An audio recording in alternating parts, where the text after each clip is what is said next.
Assalamualaikum warahmatullahi wabarakatuh.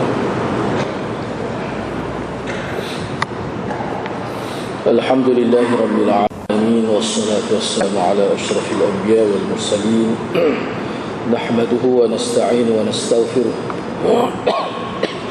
Fa inna asdaqal hadits kitabullah wa khairal hadi hadi Muhammadin sallallahu alaihi wasallam. وشر الأمور محدثاتها وكل محدثة بدعة وكل بدعة ضلالة وكل ضلالة في النار. وقال رب اشرح لي صدري ويسر لي أمري واحلل عقدة من لساني يفقه قولي. Alhamdulillah, bersyukur kehadrat Allah Subhanahu wa taala kerana dengan izinnya dapat bersama pada malam ini. Jadi pada malam ini, sebelum kita masuk membicarakan tentang Mishkatul Masabih, kitab Mishkat, jadi terlebih dahulu molek juga kita tahu beberapa perkara yang berkaitan dengan sistem pengajian hadis ini. Sebab kitab Mishkat ni merupakan kitab yang penting lah. Kira-kiranya kalau kitab Mishkat ni, kalau nisbah pada tempat kita ni, rasa jarang benar awak kuliah sebenarnya. Jarang benar lah. Pertama sekali berkali kerana hadis dia tu banyak. Banyak ribu lah hadis dia ni. Tapi sekarang ni ke mana, walaupun tak ada pun ada dah digunakan sebagai teks kuliah ni, Mishkat ni. Tapi kalau nisbah pada jumlah kuliah yang banyak, boleh katakan di setiap masjid ada, masih jarang benar lagi.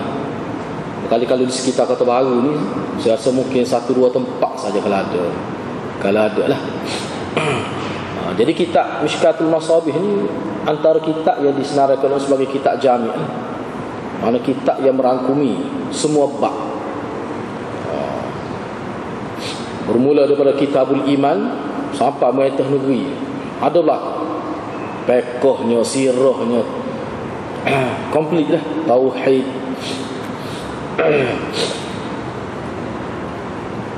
Sebab biasa tempat kita ni dia guna kitab agak ringkas lah. Agak ringkas kalau kita hadis. Dan dia lebih suka kitab ni, saya kitab hadis fiqh misalnya. Jadi gitu. Nak cari kitab jamik yang menyentuh semua bab ni jarang lah. Yang mana kita tengok tempat kita ni, kalau popular kat, kalau kitab hadis misalnya Riyadhus Shalihin. Tu hadis-hadis yang menyentuh berkenaan dengan akhlak. Dia tidak ada lah sentuh secara khusus berkenaan dengan pemerintahan, hukum-hukum yang berkaitan dengan kenegaraan, fiqh secara khusus. Dia tidak ada. Walau bagaimanapun, kalau kita fiqh juga Bulughul Maram itu terkenal lah tempat kita ni. Bulughul Maram hadis juga, tapi dia menyentuh khusus dari aspek fiqh, dari aspek fiqh. Jadi kitab kita nak baca ni, tak tahulah, mungkin sekali seminggu ni banyak mana kita boleh baca, kita tengok.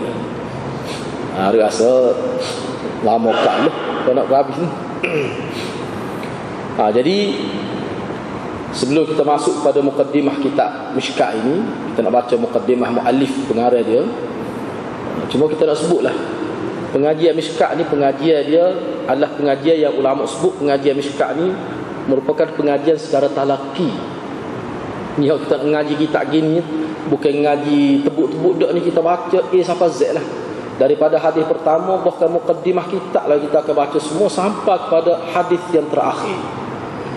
9,000 lebih hadis tu, banyak tu. Jadi pengajian kita ni sebenarnya secara talaki lah. Jadi insya-Allah saya akan cubalah untuk kita guna slide lah.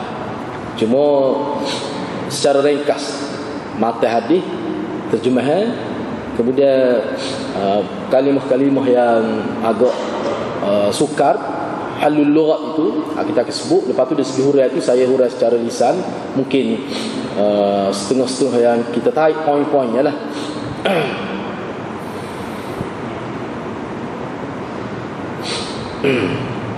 Jadi pada malam ni saya elok juga saya nak berkenas sikit, oleh kerana kitab ni daripada zaman berzamai. Bahkan kalau kita tengok dalam kitab-kitab mustalah hadis, sistem pengajian hadis lah, kitab-kitab membahas terkait pengajian hadis, sebenarnya sistem talaki ni adalah sistem warisan kita zaman Nabi lagi sebenarnya. Pengajian secara talaki ni sebab dia talaki ni dia ada ciri-ciri dia yang saya akan sebut sebab ni. Bukan bermakna talaki ni mesti duduk sela meja kecek dah. Kalau ekam tak apa. Ada meja sekolah tak apa, cuma itu peralatan. Ni sistem dia. Sistem dia. Yang ni beberapa perkara yang disentuh. Jadi kenapa umat Islam ni perlu kembali pada pengajian secara talaki ni? Kalau kita panggil sistem secara talaki ni, kenapa? Apa sebab dia? Selepas ni saya akan sebut ciri-ciri dia. Pertama sekali, sebab umat Islam perlu kembali pada sistem talaki yang pertama ni, kerana sistem ini, sistem pengajian secara talaki ini telah terbukti berjaya melahirkan tokoh-tokoh besar dalam ilmu-ilmu Islam, khususnya dalam ilmu pengajian hadis ini. Bahkan kalau mengikut tok guru saya lah, semasa saya belajar hadis ni, dia sebut contoh kalau di India, Pakistan misalnya, kerana memanglah sistem talaki, sistem pengajian hadis ni sana lebih top daripada tempat lain. Tu. Sebab kalau nak buat di universiti agak payah ni, sebab universiti ni dia ada hak tahun je. Misalnya 4 tahun. Lagu mana nak habis tu? Tak mungkin. Sebab kalau pengajian Bukhari di Masjid Bukhari tu 14 tahun lebih. Daripada muqaddimah Bukhari sampai pada habis, sampai hadis yang terakhir tu 14 tahun lebih. Anak murid tukar-tukar, tok guru hak tu lah. Anak murid tu masuk ni ngaji, klik tak habis lagi. Anak murid tu ngaji, lepas tu sambung ngaji faham Mesir mana, klik tak habis lagi kita tu. Dah 14 tahun lebih. Pengajian di Masjid Kubakhir. Hak syahid tengah jalan tu ramai menal. Tapi tak apa, syahid dalam ilmu lah kira-kira. Jadi tok guru duduk kat situ 14 tahun. Jadi hak ni pun kitab jamik ni, mana kitab besar, maknanya kedua-dua pihak kena bersedia lah. Sama ada tenaga pengajar dan pendengar, dia kena bersedia. Kita akan sebut selepas ni apa persediaan dia tu. Kalau di India, Pakistan, kami ikut tubuh saya sebut lah ni, mana hak mengaji sistem ni memang terbukti berjaya. Sehingga dia kata kalau hak tu tulis kitab besar-besar menjadi rujukan. Kalau di India, Pakistan tu boleh katakan mengaji sistem ni bukan tak ada mengaji di universiti ke tu, ada. Tetapi kalau kita nak banding, bukan kita kata sistem universiti ni tak ada kebaikan. Dia ada kebaikan dia, banyak kebaikan dia. Tetapi apa yang kita nak sebutnya, hak asal, sistem pengajian asal yang melahirkan tokoh-tokoh sarjana-sarjana besar dalam agama kita, hak salafus soleh kita dulu lah, hak hebat-hebat kita dia menjadi rujukan sampai ke hari ini, semua tu lahir daripada sistem talaki ni, sistem pengajian secara talaki. Yang kedua, kerana sistem ini ada keberkatan. Kerana apa? Kerana sistem ini dia mementingkan kepada bersambung salsilah tahammul hadis itu. Ini istilah tahammul hadis, silsilah penyampaian hadis dan penerimaan hadis itu. Dia bersambung. Kalau kita panggil ilmu sanad itu, ilmu isnad. Laula al-isnad laqala man syaa ma syaa. Sanad itu penting. Kalau tak ada sanad ni, orang pakat boleh kecek belaka dalam agama ni. Gini. Boleh buat fakta-fakta baru yang tidak bersambung dengan Nabi sallallahu alaihi wasallam. Tapi sanad, sebab tu ulama kata sanad ni minad din. Sanad ni termasuk dalam agama juga sebenarnya. Dan sebenarnya hadirat ilmu sanad ini, kita kata kelebihan yang kedua, ada keberkatan. Dia bersambung-sambung, ambil fakta daripada Nabi tu, sahabat, lepas tu tabi'in, seterusnya tu sampai pada kita ni. Mungkin kita learn ni, tak apalah, moga hadis ni sudah terkumpul dalam bentuk buku. Dalam bentuk buku. Dulu ketika hadis belum lagi dibukukan, terima secara syafawi, dia perlu sangat kepada orang yang amanah. Tu. Jadi terjaga ilmu fakta ta'alim, ajaran Islam terjaga kenapa? Kerana sumber ambilan dia tu melalui sistem dia, sistem bersanad ini. Sistem talaki ni salah satu ciri dia bersambung. Dia punya perpindahan ilmu tu bersambung di segi silsilah sanad. Dia panggil silsilah tahammul hadis itu. Sehingga sampai kepada Nabi sallallahu alaihi wasallam. Jadi kita boleh kenal hadis-hadis ni, kalau kita panggil maudhu', semua tu nilai pada sanad ataupun nilai pada matannya. Kalau sanad molek, boleh tutu lagi tengok matan pula macam mana. Kalau matan molek, tiba-tiba sanad tak molek, tu masalah juga. Jadi perkara itu tidak ada dalam dunia lain kecuali dalam dunia Islam. Tak ada. Hak lain tak ada. Rasulullah memang tak ada. Yang ketiga, yang ketiga ni, apa dia ciri-ciri unik yang terdapat dalam sistem ini? Perkara ni kita nak sebut ciri, ciri. Jadi kalau kita kata sistem talaki ni, apa ciri dia ni? Kita boleh dalam bilik khusus dengan ada aircon, dengan ada alat-alat bantu mengajar. Hak tu tak apa tu. Hak tu tidak menolak makna talaki tu. Boleh kita duduk atas meja pengajar masalah. Talaki ni apa dia talaki ni? Mana sistem pengajian yang pertama sekali ciri dia. Mana kalau ada ciri ni, maka orang panggil sistem talaki. Yang pertama, antara ciri yang paling penting dalam sistem talaki, yakni pengajian secara talaki ni, asbab pondok tu talaki tu kira-kira tu. Pengajian lagu tu lama ke tu? Memang dia kitab suruh ni ngaji. Pertama sekali mengambil kira peribadi. Mengambil kira peribadi guru tu mula-mula ambil kira. Bila kita nak ngaji, kita kena ambil kira guru tu setara mana.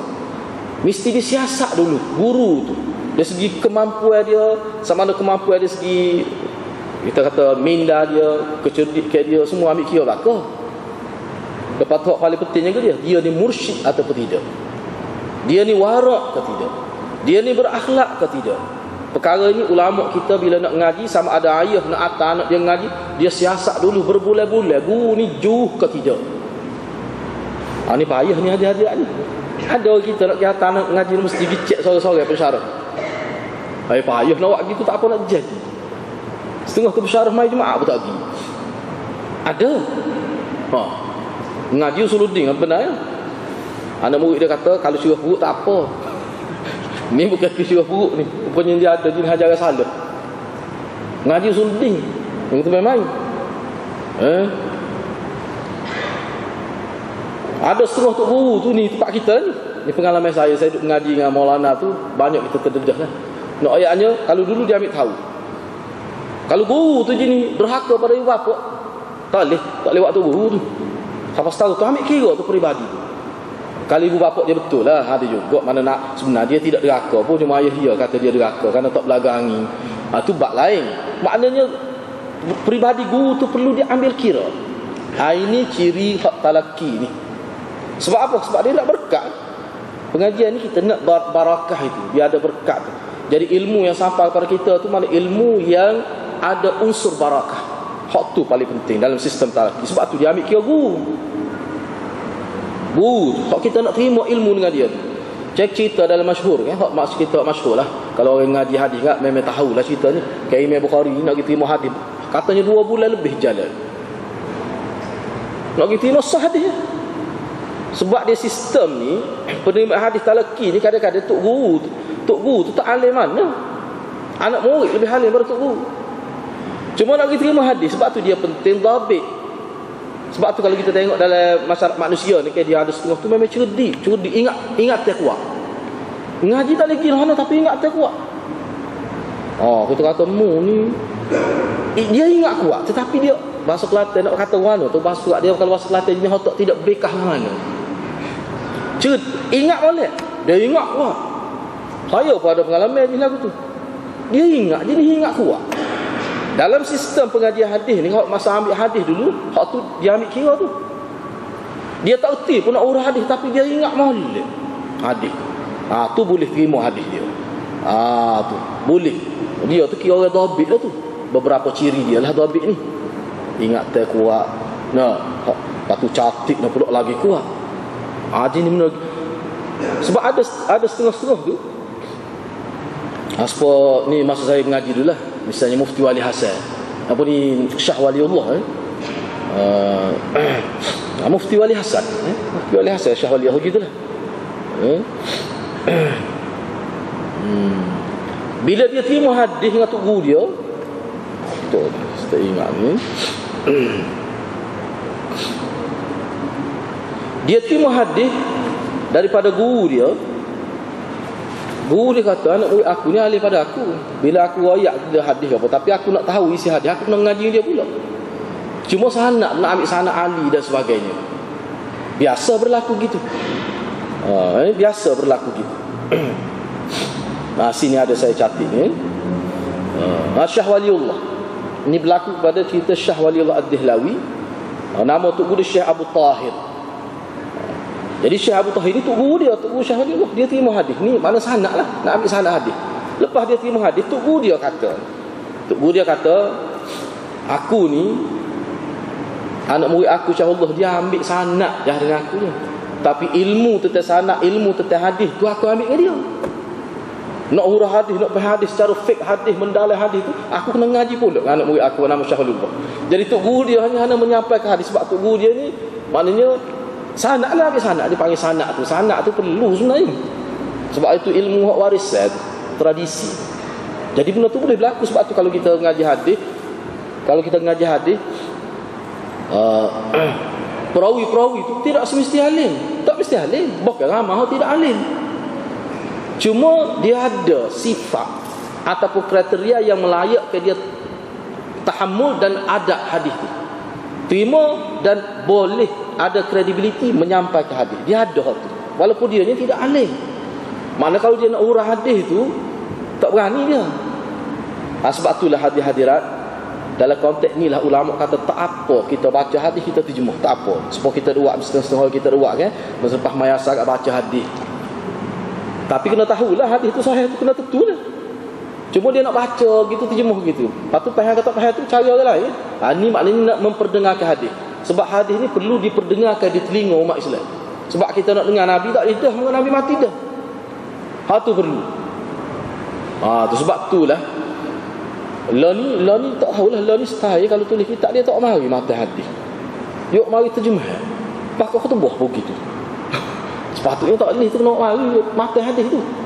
Nabi bersabda maksudnya tak ada arak tu. Tak boleh waktu tu biar dengar mukjizat tu. Sepatutnya kena lagu tu. Tu ulama kekeh waktu tu. Tiba-tiba kita mari terjemah gitu ya. Dia kata kalau nak ringkas tahu mana je bubuh 4-5 hadis juga. No, tidak jadi panjang. Jadi dengar hadis tu sendiri tu dia ada barakah. Dia ada barakah tu. Walaupun tak faham pun. Gaklah ni bila baca hadis dia terjemah pula. Mana dengar Arab tu. Jadi kita kena faham tu. Jadi ciri-ciri dia sebenarnya mestilah mengambil kira peribadi guru itu. Tu mesti nombor satu sekali. Jadi Imam Bukhari saat ni bila dia pergi nak ambil hadis tu, dia tengok tok guru tu nak menyampaikan hadis tu, selup poket dia diitar selup dalam poket, buat gitu kepada kuda dia. Dia buat gitu. Ni mengikut tok guru saya ni, masa saya ngaji ni. Jadi dia buat gitu. Jadi kuda tu ingat ada makan ni dalam tangan dia. Kuda mari dekat dia pun pegang tali kekal kuda. Padahal tak ada makan ni. Jadi Imam Bukhari tak ambil hadis dia. Apa tu kes tipu kuda? Padahal kuda pun tak terasa tiap apa pun. Tapi cemak ayatnya. Ayatnya cemak. Mana kalau tok guru tu ni kecek pelawak terang ayat dia tak ambil dah hadis. Kecek tak betul, menipu. Fitnah, suka mengumpat. Kalau tok guru je lagu tu, kalau dalam sistem talaki ni tak boleh terima ilmu dengan dia. Tak boleh terima.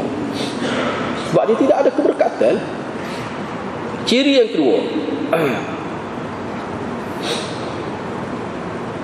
sistem talaki menekankan kepada hubungan keagamaan secara pribadi di antara guru dengan murid, seperti kasih sayang, rasa tanggungjawab di dalam menyampaikan amanah kepada murid. Begitu juga pelajar perasa amanah dengan guru. Hak ni dia kena ada. Maknanya kalau kita kononnya kita ngaji sistem talaki, tapi hak ni tak ada, hakikatnya tidak lagi. Mana guru tu bila dia menyampaikan hadis, menyampaikan ilmu, dia mesti rasa penyampaian dia tu seperti Rasulullah menyampaikan ilmu kepada para sahabat. Penuh rasa tanggungjawab, penuh rasa kebimbangan, takut tersilap, dia kena ada tu. Lepas tu dia sayang kepada anak murid dia kena ada tu. Dia tidak kata ikutmu lah, kata no, aku cukup boleh fikir. Tak ada dalam sistem talaki pemikiran lagu tu. Tak ada. Begitu juga anak murid, dia rasa sayang, hormat kepada guru, dia hadapi guru dan belakang guru. Mana kalau anak murid tu caci guru ke belakang, menguduh ke guru dia, maka itu sebenarnya dia sudah lari daripada ciri-ciri talaki tu. Tidak ada barakah. Sebab tu kalau kita baca cerita ulama, kalau dia ada masalah dia tak faham guru mengajar ataupun dia berasa tak kena, dia selalu tanya guru dia, bicara sama guru. Tak semua ada tu syak wasangka dengan guru.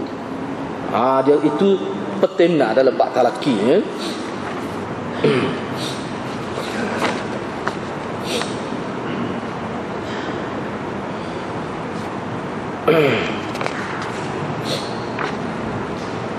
Selain daripada itu, yang ditekankan juga, yakni murid dengan guru mesti menyiapkan diri dengan adab-adab tertentu yang tidak terdapat dalam sistem lain.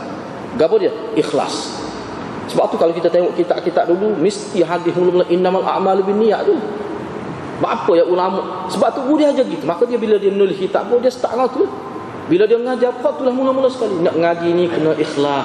Sebab kalau kita ngaji 14 tahun, 15 tahun, kalau tidak ikhlas, tidak ada makna. Tak boleh pahala sikit habis, boleh dosa ada. Tu ikhlas tu. Ni dia tekan sama.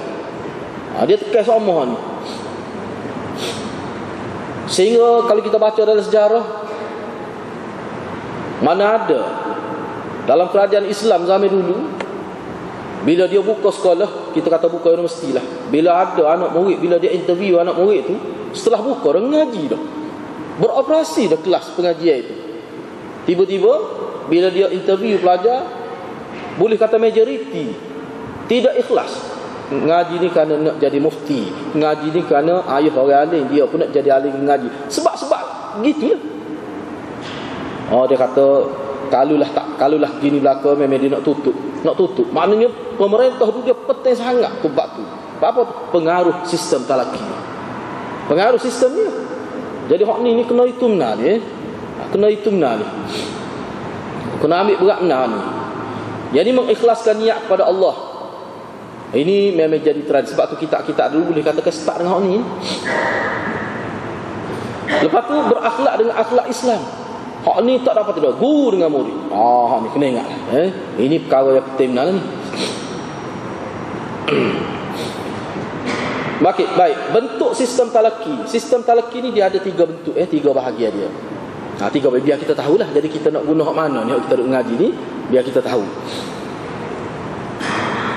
Sistem yang pertama, kaedah yang pertama dia panggil kaedah sard. Tariqus sardi. Tariqus sard ini maknanya cara yang ringkas benar. Tak ada huraian dia. Kalau mengaji hadis sistem sard ini, mengaji baca hadis seperti India, Pakistan tu, di Sunnah Sittah tahun. Dia baca Bukhari habis tahun. Tok guru saya kita, sebab saya ngaji dengan dia pun tidak lagu tu mau. Sana kadang-kadang sehari 50 lah baca Bukhari. 50 lah baca. Dan nak ngaji kita lain lagi. Dia baca lah ke mana? Baca cepat kemari sepuluh ngapa Quran baca hadis. Cuma slow sikit nak dia nak pasti baris betul ke tidak. Lepas tu dia royak. Ni sahih. Gitu ya. Ni tak sesuai dengan kita. Ni alim dah. Nak ambil sanad. Dia ngaji pokok-pokok yang dekat. Memang reti dah. Cukup dah ilmu tu. Ilmu, orang panggil ilmu alat tu lah. Mustalah hadis, usul fiqh. Dia banyak dah ilmu-ilmu hak nak faham kitab-kitab tu. Hak ni dia ambil sanad. Setahun. Nak ambil berkah. Ni dia panggil tariqus sardi. Tu. Ringkas benar. Kadang-kadang tu nak jumpa hurah tak ada. 2-3 hari sekali hurah. Kadang-kadang dia kata, ni rujuk oleh kitab ni. Ni masalah sikit nak rujuk oleh kita. Dia ayat selalu rujuk. Tak ada. Hal tu penting. Sebab tu Maulana lu masa duk ngaji, hak tu penting lah. Kalau bila tok guru kata hak ni rujuk oleh kitab ni, tanda selalu. Sistem sebab dia boleh rujuk sendiri. Ni dia panggil tariqus saddi.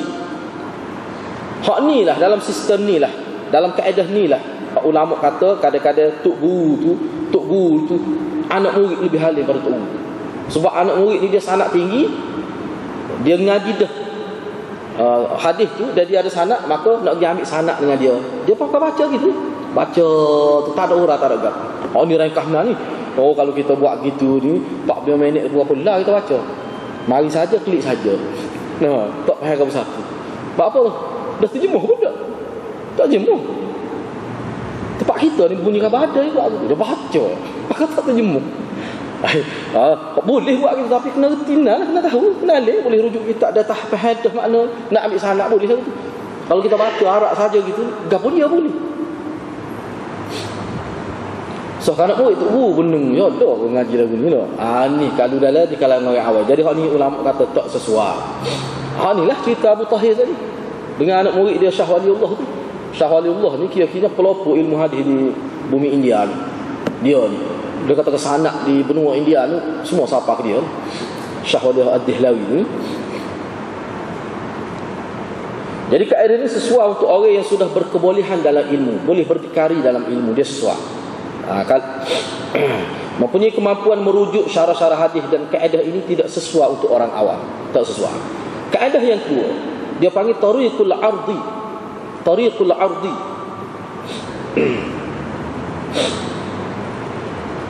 Ni cara pengajian hadis yang ada huraian tetapi tidak detail. Dia hura secara ringkas, semacam istinbat sahaja. Hadis ni makna dia gini. Maksud hadis ni gini gitu ya, tahu ramanya. Kias ni nak tahu lebih lanjut kena rujuk lagi, tapi ada juga huraian tu, tapi sikit nak. Jadi huraian itu tempat-tempat yang dianggap oleh guru sebagai tempat yang rumit yang memerlukan pada huraian, tetapi tidaklah secara panjang lebar.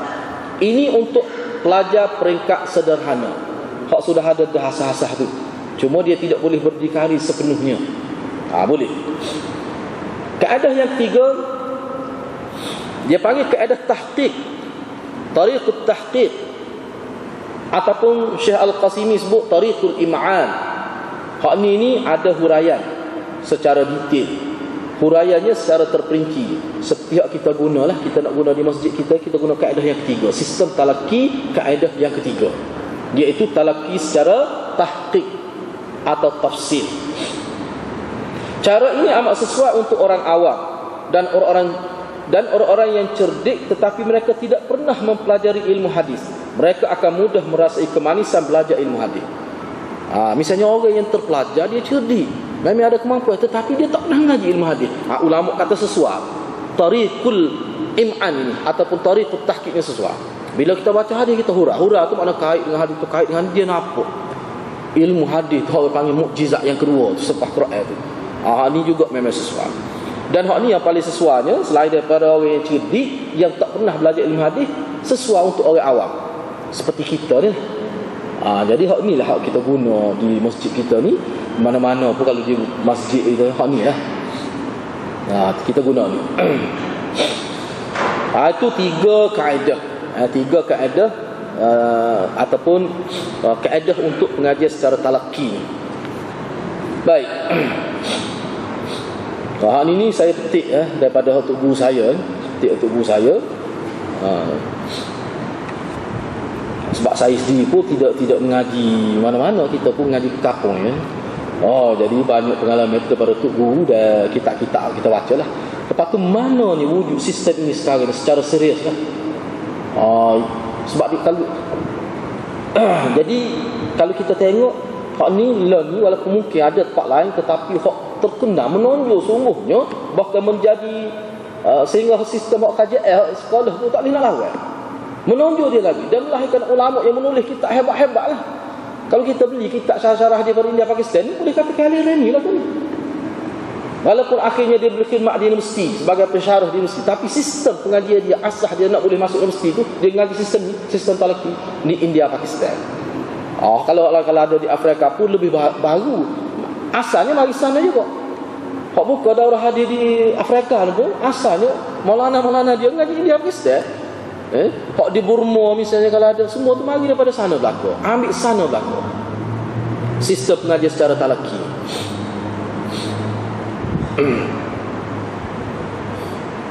Jadi kalau di India Pakistan ni, mana dia ada dua aliran, dia bandi Ahlul Hadis.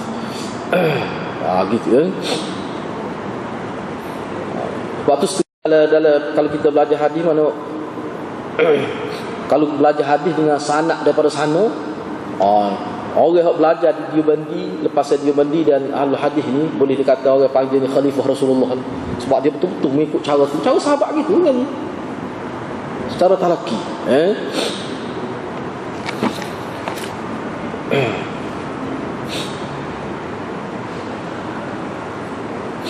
Jadi kenapa ni saya sebut segini sebagai pengalaman ayat sana. Penting kita tahu. Takut kita kata sana tempat kita tak boleh nak buat. Kita kena tengok dulu. Jadi kenapa sana berjaya? Sebab madrasah sana ni dia tak ada sumber seperti kita juga. Cuma masyarakat dia faham. Sehingga Tok Guru saya cerita lah masa dia pergi belajar hadis, dan sahabat-sahabat saya ngaji sana pun cerita, pergi sana beri madrasah. Ni hak ngaji hadis ni 3-4 tahun. Habis sudah setah dah kitab-kitab yang lain ngaji. Tak bayar pun, bahkan madrasah pula setengah-setengah madrasah tu dah lah tak bayar. Dia beri pula duit poket. Beri baju 12 tahun. Lepas tu makan ni percuma, makannya dia lah. Setengah pelajar kita menologi tu penik kalau curah perut macam-macam, berawah balik sana. No. Tapi makannya dia. Sehingga ada masa saya belajar, sebab saya pun belajar sistem lagu ni tahun 91. Waktu pengalaman kita 91 di Kubah Kriel lah. Pergi ngaji. Saya sekat lah. Maka kita tak pernah ikut sistem tu. Kita duduk sistem sekolah kita nipi-nipi. 7 madah pun boleh kilik gini. 7 mata pelajaran, mana 7 buah kitab boleh pergi gini. Kalau ngaji cara ni dengan kitab tu 2 butir pun lengah dah. 4 kilo setengah kitab seputih-putih. 5 kilo kadang-kadang. No. Tu tengok tu pening dah. Sebutir kitab kadang-kadang 5 pula tu syarah tepi tu. Pusing gini kitab tengok. Sebutir kitab besar, kitab pun sudah memadai. Untuk faham tu lah. Nak Saudi dia kena rujuk juga. Jadi punca dia kan kerana berkat kesungguhan. Ulama-ulama sana ikhlas sungguh. Tu. Kesungguhan ada sokongan padu dari seluruh masyarakat. Sehingga ada seorang tua, Tok Guru saya cerita masa saya belajar, dia kata sehingga nak ayatnya, dia duk lihat tu menjadi satu kejutan kepada dia. Istiqamah dia bagi roti 2 keping. Tiap-tiap hari bagi 2 keping. Dia orang miskin, dia orang susah. Dia orang susah di Pakistan. Dia orang susah. Tapi bagaimana dia nak bantu madrasah? Dia nak bantu madrasah tu lagu mana? Dia tak ada pitih. Dia bagi setiap-tiap hari 2 keping roti pagi dia bagi. Siapa nak makan dia bagi di kantin madrasah. Kok ada pitih banyak so kira lah kambing nak minggu. No. Patut hak lain pula beli baju, tukar jahit baju. Jadi hidup madrasah kita berkat. Kenapa walaupun apa gitu berkat kita umat Islam ni penting berkat. Kalau mewah pun tak berkat, tak ada makna. Keberkatan itu penting. Jadi tempat kita ni kalau nak kira lah, lebih daripada cukup tengok dengan orang kaya. Kalau nak hidup sistem ni tempat kita lah, lebih daripada cukup sebenarnya kemampuan tu. Sebab orang kita ni ramai yang kaya. Cuma nak suruh jadi faham supaya orang sana tu tu payah tu. Payah. Mana perlu kesungguhan lagi lah memberi kesedaran kepada masyarakat. Jiwa untuk berkorban itu. Sebab masyarakat kita ni jiwa menumpang itu dia terlalu tebal. Daripada jiwa nak memberi sedekah dan sebagainya. Terlalu kurang lah. Terlalu kurang. Jadi di sini saya ambil untuk sekadar untuk memperingatkan saya sendiri dan hadiah-hadiah. Jadi kita bertanggungjawab menghidupkan kita di mana masyarakat Islam kenapa?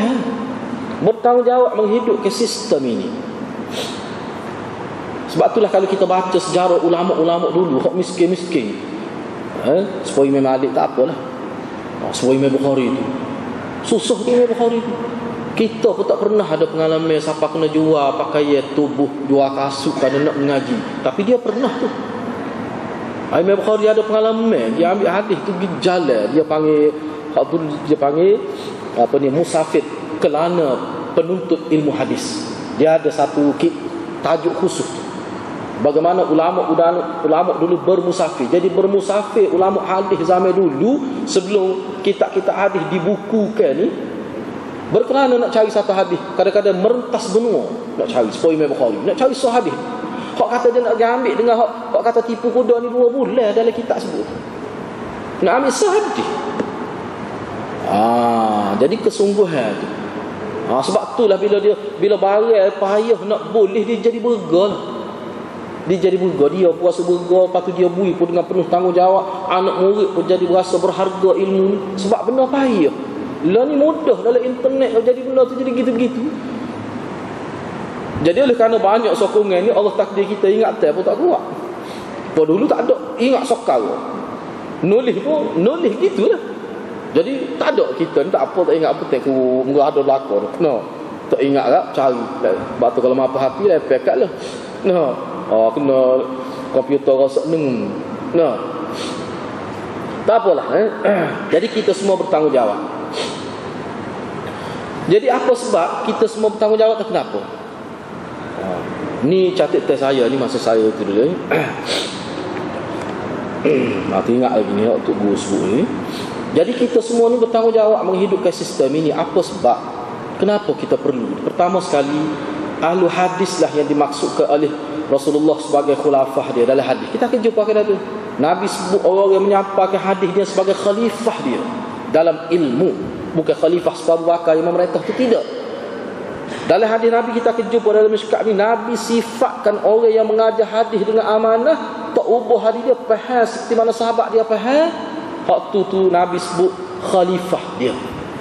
Sebab tu ulama-ulama berkata, ulama-ulama di India ni aliran talaki sama ada dia bandi ke ahli hadis ke, dia dianggap sebagai khalifatul Rasulullah sallallahu alaihi wasallam.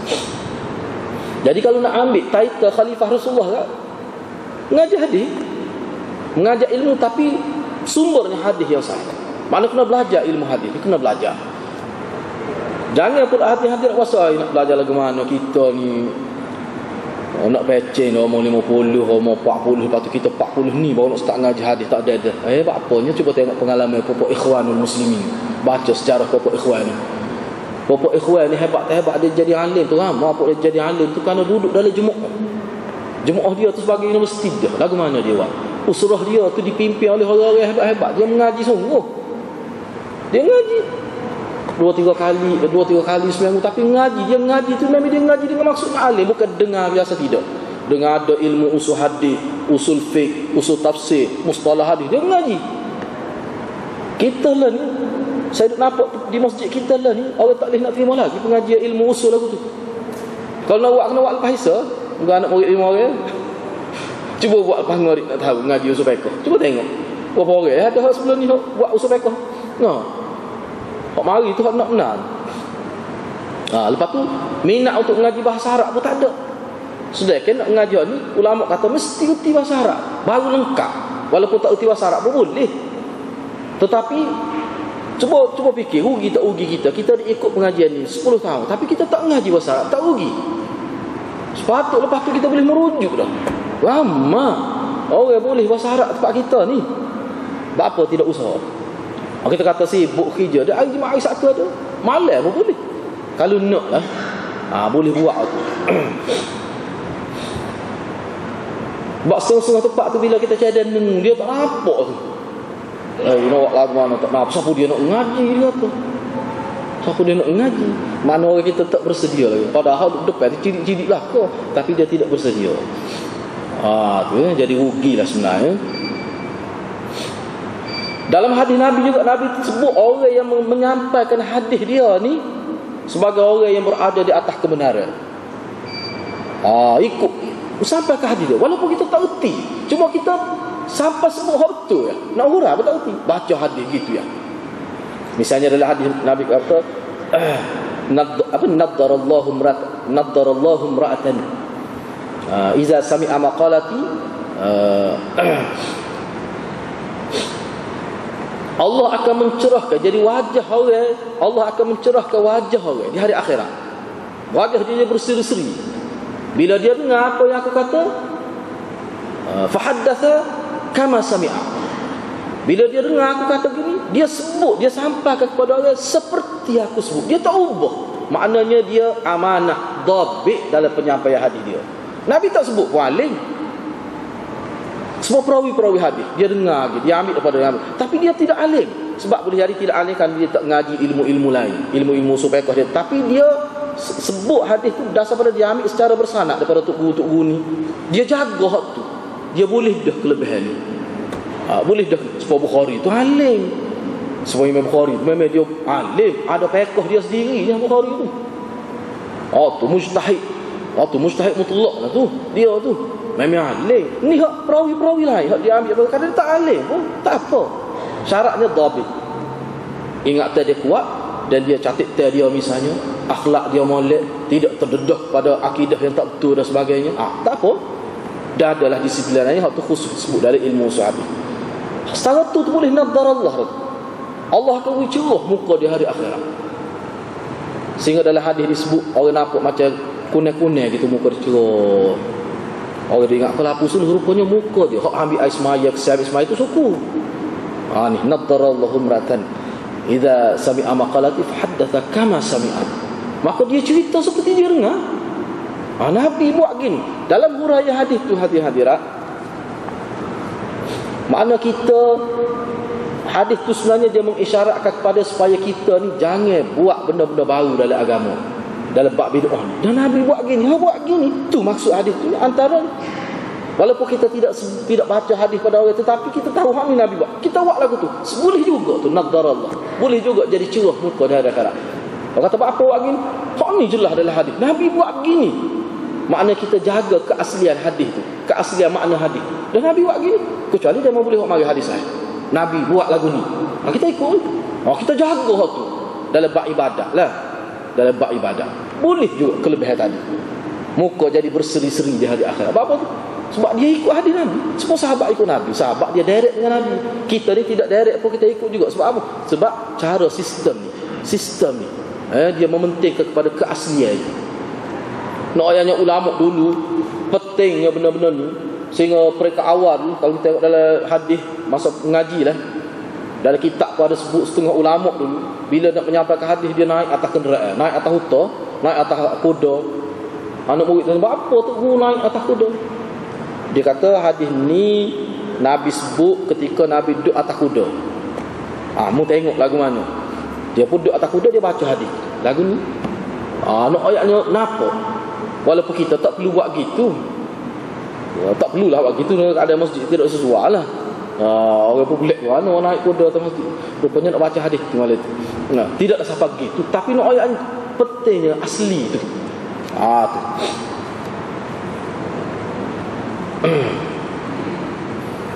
Seterusnya kita perlu juga jaga sistem ni kerana kena ingat hadirat-hadiratnya benda yang paling besar yang kita kena faham. Bila kita jaga sistem ni, bila sistem ni hidup, maknanya ada orang yang mengikuti, belajar menggunakan sistem ini. Walaupun kita beri 2 keping roti kepada madrasah tu, pada sistem pengajian menyebabkan ramai pelajar boleh ngaji. Cuba kita fikir berapa banyak ganjaran pahala yang kita boleh dapat. Maknanya pelajar ni boleh belajar duk makan daripada hasil yang kita belanja. Walaupun 2 keping roti pun kena hak makan tu akhir jadi ulama tulis kitab. Banyak mana kita dapat pahala. Jadi ulama ni umat Islam dia kena faham lagi. So yang keduanya, dia ngaji tu lepas dosa kita tu. Dosa hak tak ngaji lah. Ni fardu kifayah. Ni ilmu fardu kifayah bukan fardu ain ni. Bila ilmu fardu kifayah kalau terlibat dengan kita menjaya ke sistem tu, walaupun 2 keping roti kita kita tu tak dapat kelebihan. Dahlah pahala kita tu maknanya sudah terlepas dari dosa. Taklif secara kifai itu sudah lepas dah. Jadi kita kena faham.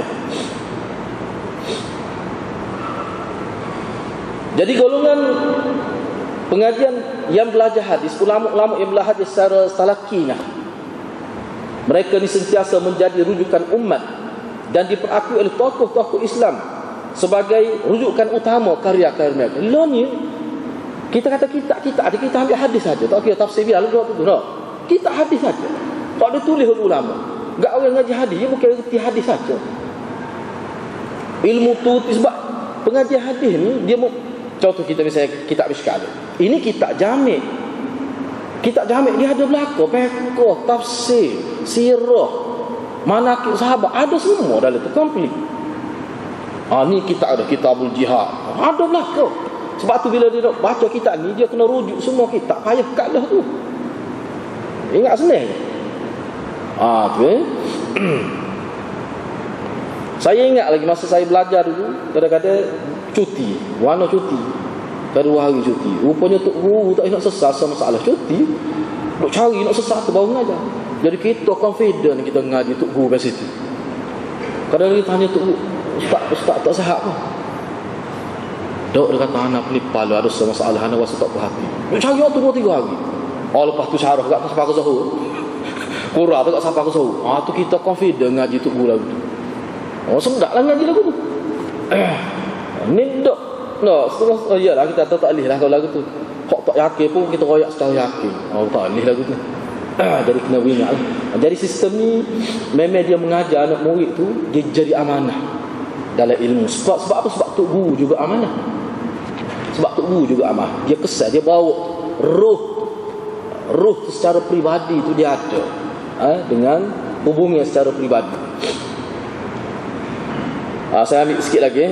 Mereka lah yang sepatutnya menjadi kaunselor kepada masyarakat di setiap zaman dan tempat, kerana mereka mendapat maklumat dari Nabi SAW tentang hakikat hidup ini seperti akhirat dan sebagainya. Jadi orang yang belajar hadis secara khusus ini, secara talaqi ini, dia bukan sekadar tahu tentang ilmu dunia, ilmu akhirat. Dialah sepatutnya menjadi tempat rujukan masyarakat, memperingatkan masyarakat tentang kehidupan dunia. Sebab apa? Sebab Nabi dalam hadis Nabi bukan Nabi cerita cara hidup ni saja. Bagaimana nak menghadapi kematian, bagaimana supaya kita selamat di hari akhirat ni. Ilmu lain tak ada sebut dalam tu, dalam hadis. Dengar tu ke? Lagu mana akhir zaman fitnah hadisul fitan itu. Hadis tentang fitnah tu. Baru kita, jadi kita selamat. Jadi benar ni hadirat, ini saya nak sebut satu kalau sebenarnya lah, di tempat yang tidak ada sistem pengajian hadis secara serius, tempat tu akan banyak berlaku bid'ah. Ini pengalaman ulama-ulama kita. Tempat yang tidak ada pengajian hadis secara sistematik. Pengajian hadis bukan bermakna ambil kita hadis kat baca. Tidak gitu sistem pengajian hadis. Sistem pengajian hadis ni dia merangkumi bahasa Arab, mesti diperkemahkan. Ilmu usul hadis, ilmu usul tu, usul ni, usul ilmu tu dia kena tahu. Bukan sekadar baca. Lepas tu duduk rasa yalah kali orang lagi tak boleh lagu tu. Itu bukan sistem pengajian lagu tu. Ilmu mustalah hadis tak tahu mana, itu bukan sistem pengajian hadis. Tu sekadar baca hadis. Jadi kalau untuk baca hadis lagu tu jangan hurah tak terkadu. Boleh juga kelebihannya kami lah. Cerah muka dia. Ni hadis sahih. Jelas dia ambil kira-kira hadis-hadis yang sudah diperakui ulama ni hadis ni sahih. Misalnya dia baca Riyadhus Shalihin misalnya. Tapi nak baca Riyadhus Shalihin kena tahu juga, sebab tu mengikut ulama ni ada juga hadis dhaif tu. Banyak juga. Nak kata maudhu' tu taklah, tapi kat dhaif tu ada. Dhaif tu ada juga. Kena tengok syarah dah tu. Jadi kena beringatlah. Ahli hadis lah yang keempatnya, ahli hadis lah yang boleh dipercayai dalam tafsir Quran. Gapa-gapa pun ahli hadis. Sebab hadis ni apa hadis penting kan? Sebab Quran, bila Quran Allah SWT turun Quran, dia turun kepada Nabi, dia bukan direct kepada masyarakat. Jadi bila turun kepada Nabi SAW, Nabi sampai kepada masyarakat, berlaku dialog di antara sahabat dengan Nabi. Dan Nabi kadang-kadang hadis ayat Quran itu turun sepenuh ni. Jadi Nabi memahamkan masyarakat tentang tafsir Quran. Jadi hak Nabi tu panggil hadis. Jadi kita nak faham ayat Quran itu, tengok Nabi lagu mana. Kena ngaji hadis baru dia faham. Lepas tu sahabat ni dia paling faham. Sebab tu kena kait dengan sahabat pula. Mana-mana kita ulama kata Imam Syafi'i ke apa, dia tak tinggal sahabat. Mesti dia sebut sahabat. Penafsiran Islam berdasarkan hadis Nabi adalah sesuatu yang direstui oleh umat Islam, baik dari kalangan salaf dan khalaf. Ni penting sangat ilmu hadis ni. Jadi sebenarnya kita umat Islam di Malaysia ni sangat sesuai kerana kita cukup kelengkapan sebenarnya. Dari segi prasarana kita cukup sebenarnya. Dari segi mana ekonomi, kedudukan keuangan, boleh hoda kita cukup sebenarnya. Nak rujuk maktabah besar-besar apa ada di Kelantan kalau tak ada kitab sendiri pun. Makna peluang itu cukup ada. Lebih-lebih lagi dengan zaman sekarang, zaman teknologi maklumat ini, kita boleh akses maklumat tu dengan cara mudah. Kadang-kadang duduk dalam secara kita kata secara digital itu banyak memberi kemudahan. Cepat kita nak akses maklumat, tidak selambat ulama kita dulu. Itu. Jadi itulah bukan secara ringkas lah. Secara ringkas kerana sistem talaki ni kalau panjang dia ada pula dalam kitab sebut cara ni, saya sebut ni secara ringkas. Mudah-mudahan mana pengajian kita ni diberkati oleh Allah Subhanahu Wa Taala. Insya-Allah minggu depan kita akan masuk muqaddimah kitab Mishkat lah. InsyaAllah kita akan masuk. Setakat itulah, wabillahi taufiq wal hidayah. Wassalamualaikum warahmatullahi wabarakatuh.